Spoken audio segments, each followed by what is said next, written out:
اعوذ باللہ من الشیطان الرجیم، بسم اللہ الرحمن الرحیم، السلام علیکم ورحمۃ اللہ وبرکاتہ۔ ناظرین، حضرت امام شافعی رحمۃ اللہ تعالی علیہ سے کسی نے پوچھا کہ کون سے دو بندے ایسے ہیں کہ جن کو کبھی زندگی میں سکون نہیں ملتا، وہ بے سکون رہتے ہیں، بے چین رہتے ہیں۔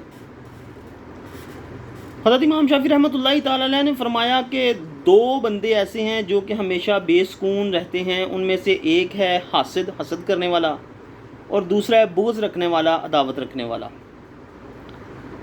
تو اگر بغض کے حوالے سے بات کریں تو عالم جو ہے نا، جس کے پاس اللہ کے دین کا علم ہے، اس کے ساتھ بھی بغض رکھنے سے منع فرمایا گیا ہے۔ حضرت امام احمد رضا خان بریلوی صاحب رحمۃ اللہ تعالی علیہ فرماتے ہیں کہ عالم کے ساتھ 4 کام کرو اور 5واں کام نہ کرو۔ وہ 4 کام یہ ہے کہ یا تو عالم بن جاؤ، یا عالم کی شاگردی اختیار کرو، یا عالم کے ساتھ محبت کرو، یا عالم کی صحبت میں بیٹھو۔ یہ 4 کام عالم کے ساتھ کرو، لیکن 5واں کام جو ہے نا وہ کہ عالم کے ساتھ کبھی بغض نہ رکھنا، کبھی عداوت نہ رکھنا، کیونکہ اس کے پاس جو علم ہے نا، اگر تم اس علم کی وجہ سے اس کے ساتھ بغض کر رہے ہو نا، تو تم ڈائریکٹ اللہ کے ساتھ بغض کر رہے ہو، کیونکہ اس کے پاس جو علم ہے وہ اللہ کے دین کا علم ہے، اللہ کا عطا کیا ہوا علم ہے، تو اس لیے تمہارا انجام برا ہوگا۔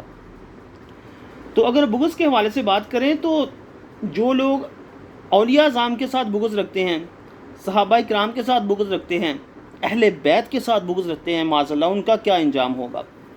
اہل بیت کے حوالے سے حضرت امام حسن رضی اللہ تعالی عنہ فرماتے ہیں کہ میں نے اپنے نانا جان سے سنا، نبی پاک صلی اللہ تعالی علیہ وسلم میرے نانا جان نے فرمایا کہ جو بندہ میرے اہل بیت کے ساتھ بغض رکھے تو وہ بروز قیامت میرے حوض کوثر پہ نہ آئے۔ اللہ اکبر، کتنی بڑی بات۔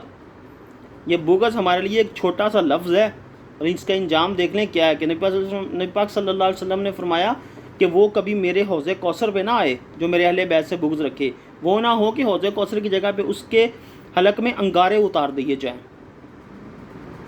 تو اللہ پاک سے دعا ہے کہ اللہ پاک ہمیں بغض، حسد، کینہ، جھوٹ، چغلی، چگاری ان چیزوں سے محفوظ رکھے اور اپنا قرب عطا فرمائے۔